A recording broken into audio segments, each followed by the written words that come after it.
تو ان کی مذہبی تعلیمات نے گورنمنٹ پالیسی کو بہت متاثر کیا۔ شخص جسے صلاح الدین ایوبی کی بڑھتی ہوئی طاقت پسند نہیں آ رہی تھی وہ تھے نور الدین، جو کہ شام میں تھے۔ مصر اور شام کے لوگوں کو لگنے لگا تھا کہ ان دونوں کے بیچ جنگ ہونا طے ہے، لیکن ایسا نہیں ہوا اور 1174 میں بیماری سے جلدی وفات پا جاتے ہیں، جس کے بعد صلاح الدین ایوبی کی حکومت مصر کے ساتھ ساتھ سیریا پر قائم ہو جاتی ہے۔ مسلمانوں کی زمین جو الگ الگ تھی اسے صلاح الدین ایوبی نے پھر سے ایک کر دیا اور کروسیڈرز کی یروشلم کی سلطنت ایک مضبوط اسلامی ریاست سے گر چکی تھی۔ 1170 اور 1180 میں پوری مسلم دنیا ایک ہو گئی تھی اور عیسائی الگ الگ ہو گئے تھے، بالکل اسی طرح جیسا کہ سن 1099 میں تھا جب سارے عیسائی ایک ہو گئے تھے اور مسلمان ایک نہیں تھے۔ لیکن صلاح الدین ایوبی جنگ کرنا نہیں چاہتے تھے۔ انہوں نے یروشلم کی سلطنت کے ساتھ کئی سارے معاہدے کیے، لیکن رینال نام کے عیسائی حکمران نے ان معاہدوں کو توڑ دیا۔ اس نے کئی سارے مسلمانوں کو خون بہایا، یہاں تک کہ وہ مکہ پر حملہ کرنے کی تیاری کرنے لگا، جس کے بعد 1180 میں لوگوں کے ہجوم میں صلاح الدین ایوبی کی فوج نے ان صلیبیوں کا مقابلہ کیا اور انہیں پیچھے ہٹنے پر مجبور کر دیا۔ اس کے بعد تو مسلمان اور عیسائیوں میں دشمنی بڑھتی گئی اور بات جنگ تک پہنچ گئی اور صلاح الدین ایوبی اور یروشلم کی سلطنت کے بیچ جنگ ہونا طے ہو گئی اور 1187 میں یہ جنگ لڑی گئی، جسے آج ہم حطین کی جنگ کے نام سے جانتے ہیں۔ اور اس جنگ میں صلاح الدین ایوبی نے صلیبیوں کو ختم کر کے رکھ دیا اور پھر سے مسلمان نے یروشلم کو فتح کیا، جس کا انتظار مسلمانوں کو پچھلے 88 سالوں سے تھا۔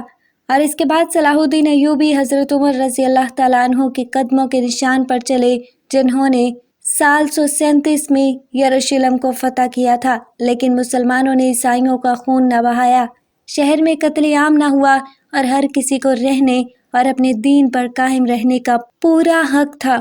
اب جو یروشلم تھا وہ پوری طرح سے مسلمانوں کے قبضے میں آ چکا تھا، تو ظاہر سی بات ہے یہ خبر سننے کے بعد عیسائیوں کو غصہ آنا لازمی تھا۔ یورپ میں انہوں نے اپنی فوجوں کو اکٹھا کرنا شروع کر دیا۔ جرمنی اور فرانس حکمرانوں نے اپنی فوجیں تار کرنا شروع کر دیں کہ ہمیں پھر سے یہ یروشلم کو واپس لینا ہے، اور انگلینڈ کے حکمران رچرڈ نے بھی اپنی ایک بہت بڑی فوج تیار کر لی، لیکن انہیں کیا پتا تھا کہ ان کا مقابلہ صلاح الدین ایوبی سے ہے۔ انہوں نے کئی ساری جنگیں سلطان کے خلاف لڑی اور بھاری نقصان انہیں اٹھانا پڑا، لیکن اب مشکل بڑھنے والی تھی، کیونکہ اب پورے یورپ کی ساری فوجیں متحد ہو کے آگے اور صلاح الدین ایوبی سے مقابلہ کرنے کے لیے صلاح الدین ایوبی کی فوج جو اب تک صلیبیوں کا سامنا کر رہی تھی وہ اب تھک چکی تھی اور ان کے پاس کھانے کے لیے بھی کچھ نہیں بچا تھا، جس کے بعد یہ طے ہوا کہ اب اور خون نہیں بہے گا اور کسی کا بھی قتل نہیں کیا جائے گا۔ ایک معاہدہ ہوا جس کے تحت سلطان کو 2 لاکھ سونے کے ٹکڑے دینے تھے۔ تھوڑی دیر ہو گئی، جس کی وجہ سے غصے میں آ کر رچرڈ نے بے بس مسلمانوں کا قتل عام کیا۔ جب یہ خبر صلاح الدین ایوبی کو پتہ چلی تو انہیں بہت غصہ آیا اور انہوں نے مسلمانوں کے خون کا بدلہ لینے کی قسم کھائی۔ 150 میل سمندر کا راستہ طے کرنے کے بعد سلطان ان کے خلاف کئی جنگیں لڑی اور انہیں بھاری نقصان پہنچایا، جس کے بعد حکمران رچرڈ معاہدے کے لیے مان گیا اور سلطان بھی مان گئے، جس کے بعد 1192 میں ایک سمجھوتا ہوا اور سارے صلیبیوں کو یروشلم سے باہر نکالا گیا۔ انہی کے لیے مولانا طارق جمیل صاحب نے الفاظ فرمائے کہ جس قوم کی بچیاں ناچ گانے کو اپنا شوق بنا لیں، اس قوم سے ناچنے گانے والے ہی پیدا ہوں گے۔ خالد بن ولید پیدا نہیں ہوں گے، محمد بن قاسم پیدا نہیں ہوں گے، طارق بن زیاد پیدا نہیں ہوں گے، صلاح الدین ایوبی پیدا نہیں ہوں گے، جو اکیلے پورے یورپ کا سامنا کریں۔ آپ کو پتہ ہے اس حطین کی جنگ میں تقریباً 7 سلطنتیں صلاح الدین ایوبی کے خلاف آ گئی تھی۔ پورا یورپ ایک طرف تھا، پورا یورپ ان کے خلاف تھا اور ادھر تنہا صلاح الدین ایوبی تھے۔ اس کے باوجود انہوں نے یورپ کو شکست دی۔ رینالٹ ایک بادشاہ تھا جس نے حج پر جانے والے قافلے پر حملہ کیا اور حاجیوں کو قید کر لیا اور کہنے لگا بلاؤ اپنے محمد کو۔ تو جب حطین کی جنگ ہوئی تو اس کے بڑے بڑے بادشاہوں کو مسلمانوں کے ہاتھوں قید کیا گیا، جس میں رینالٹ بھی تھا۔ تقریباً 12 بادشاہ قید ہوئے اور سب پیاس کی شدت سے تڑپ رہے تھے۔ صلاح الدین ایوبی نے سب کو پانی پلایا، رینالڈ کو نہیں پلایا۔ تو ان میں سے جو حکمران تھا اس نے اپنے میں سے تھوڑا سا پانی بچا کر رینالڈ کو دے دیا۔ تو صلاح الدین ایوبی نے کہا کہ یہ پانی تم پلا رہے ہو، میں نہیں پلا رہا ہوں، کیونکہ اسلام میں جب آپ پانی پلاتے ہیں تو یہ امن کی نشانی ہوتی ہے۔ رینالڈ کو اسلام کی دعوت دی گئی لیکن اس نے انکار کر دیا۔ تو صلاح الدین ایوبی نے کہا کہ میں نے قسم کھائی تھی جب تم نے حاجیوں کے قافلے پر حملہ کیا تھا اور کہا تھا کہ بلاؤ اپنے محمد کو، تو میں نے قسم کھائی تھی کہ اگر اللہ نے مجھے موقع دیا تو میں اپنے ہاتھوں سے تیری گردن کو اڑاؤں گا۔